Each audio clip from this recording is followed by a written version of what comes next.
देखो बायो का नया चैप्टर है आज। कौन सा? ऊतक। कौन सा? ऊतक। ऊतक या टिश्यू, टिश्यूज। नया चैप्टर कौन सा? ऊतक या टिश्यूज। क्या होते हैं ऊतक और टिश्यूज? हम लोगों ने पिछले अभ्यास में क्या पढ़ा था चैप्टर में?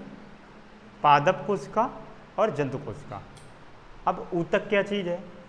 तो कोई भी एक जैसी कोशिका जिनका कार्य एक जैसा हो, एक समान कोशिकाएं कार्य की दृष्टि से, उनके समूह को ऊतक कहेंगे। क्या कहेंगे? ऊतक। एक ही जैसी कार्य करने वाली कोशिकाओं के समूह को ऊतक कहते हैं। क्या है? एक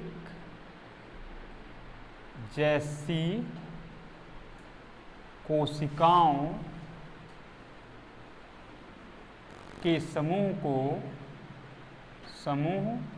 को ऊतक कहते हैं। क्या कहते हैं? ऊतक कहते हैं। ठीक है। The group of the same cells are known as tissues. एक ही जैसी कोशिकाओं के समूह को ऊतक कहते हैं। अब एक प्रश्न दिमाग में उठना चाहिए, हम लोगों ने दो तरीके की कोशिकाएं पढ़ी, एक पादप कोशिका और एक जंतु कोशिका। तो क्या पादप कोशिका और जंतु कोशिका के समूहों में भी फर्क होगा?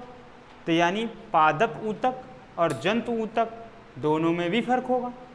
पादप ऊतक दूसरे तरीके के होंगे और जंतु ऊतक दूसरी तरह के होंगे। तो ये सीधा से आपका प्रश्न का उत्तर हुआ कि हाँ, दोनों में फर्क होता है, पादप ऊतक और जंतु ऊतक।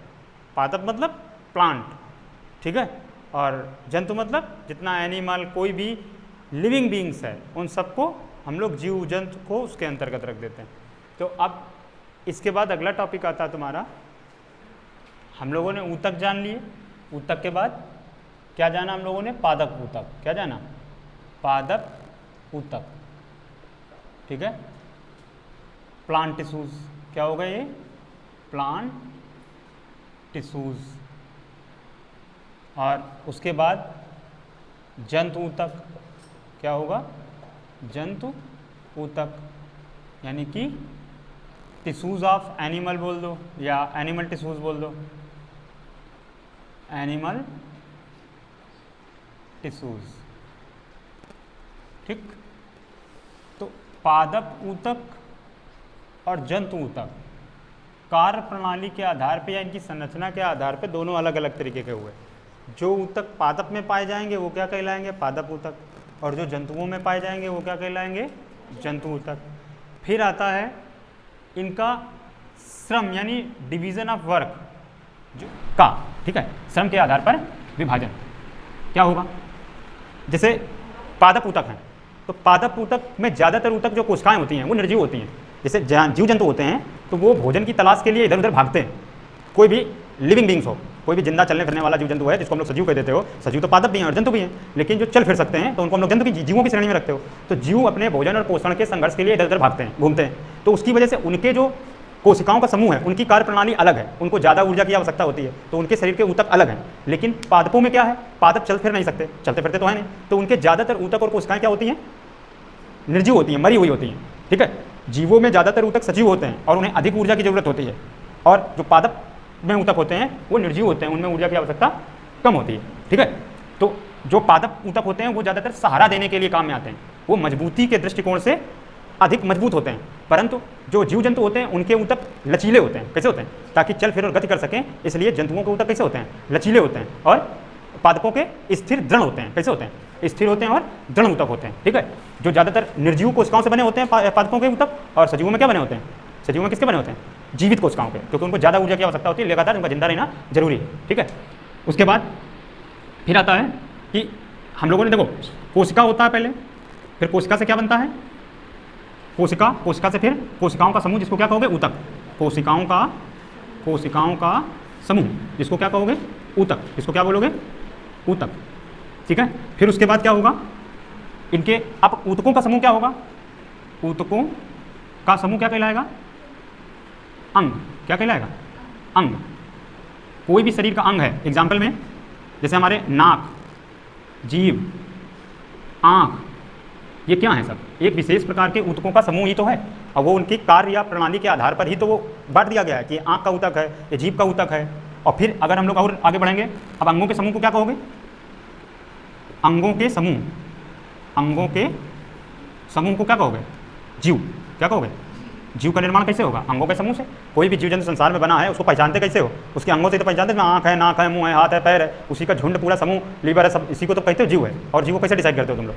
तो सबसे पहले कोशिका, कोशिकाओं के समूह को क्या कहा? ऊतक। और ऊतक, ऊतक का मतलब अगर देखो जैसे मांस है हम लोग के हाथ में, कहीं पे भी मांस के गुल्लड़ तो दिखते हैं ना, तो इसमें रेसे जैसे होते हैं लंबे लंबे, तो उनको एक तरीके से बोल सकते हो वो मांस के ऊतक हैं। मांसपेशियों के क्या है?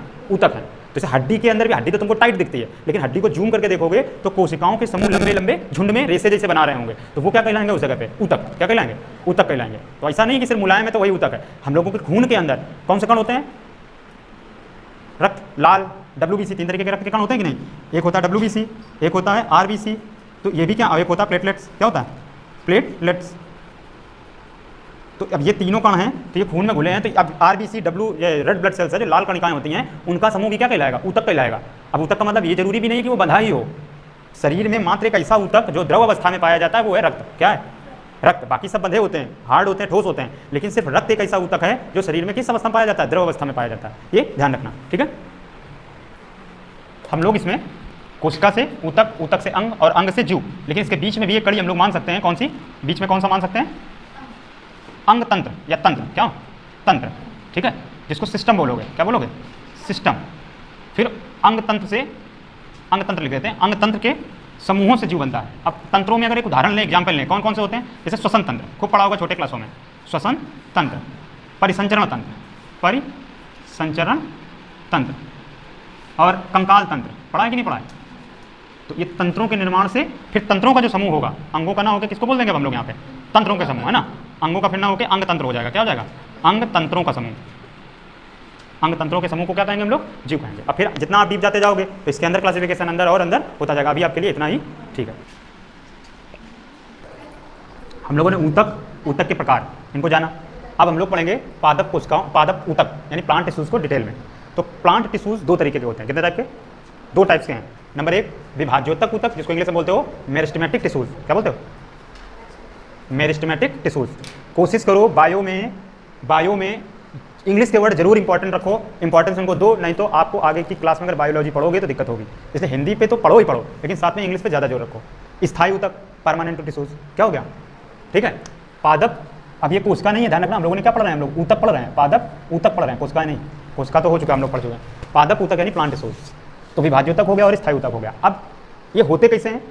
तो ये अलग टाइप के होंगे, इनके लक्षण और विशेषताएं अलग होंगी, इनके अलग होंगे। तो अभी हम सिर्फ लोग विभाज्योतक यानी मेरिस्टेमेटिक टिश्यूज़ के कैरेक्टरिस्टिक्स की बात कर रहे हैं, विशेषताओं की बात कर रहे हैं हम लोग। विशेषताएं इनकी कौन कौन सी भाई विशेषताएं हैं? क्या बोलोगे? कैरेक्टरिस्टिक्स, है ना। कौन कौन सी होती हैं भाई? तो नंबर एक, इनमें धानियाँ बहुत छोटी होती हैं। क्या होती हैं? इनमें धानी, जानते हो ना, जिसको रिक्तिका बोला था हम लोगों ने पादप कोशिका में, रिक्तिका। धानी बहुत छोटी या अनुपस्थित होती है, या अनुपस्थित होती है, अनुपस्थित होती है। दूसरा है इसमें इनका केंद्रक बड़ा होता है, इनका केंद्रक बड़ा होता है, इनका केंद्रक बड़ा होता है। तीसरा पॉइंट अगर हम बनाएं तो कोशिका झिल्ली, कोशिका झिल्ली पतली होती है। कैसी होती है? पतली तथा सक्रिय होती है, सक्रिय होती है, अधिक सक्रिय होती है, ठीक है, ज़्यादा क्रियाशील होती है। इसके बाद चौथी अगर विशेषता की हम लोग बात करें तो अंतरा कोशिका स्थान बहुत कम होता है, कोशिकाओं के बीच में गैपिंग नहीं होती है इनमें, कोशिकाएं घनी होती हैं, कोशिकाओं के मध्य अंतरावकाश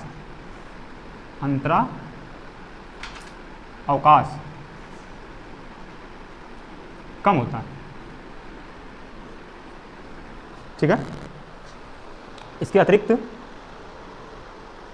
तो इनका कोशिका द्रव्य जो होता है वो बहुत गाढ़ा और घना होता है।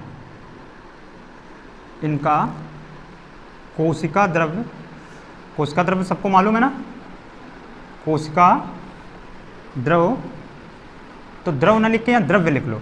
द्रव का मतलब तो सिर्फ लिक्विड हो जाएगा, द्रव्य का मतलब हो गया जो उसके अंदर मटेरियल और अंग है उन सबको मिला के बोल दिया गया। तो कोशिका द्रव्य घना होता है, घना होता है। ठीक है, ये मुख्य 5 बिंदु जो है आप लोग याद रखो। फिर कल हम लोग इसका करेंगे अगली क्लास में प्रकार, ये कितने प्रकार का होता है विद फिगर, इसको हम लोग समझेंगे नेक्स्ट क्लास में।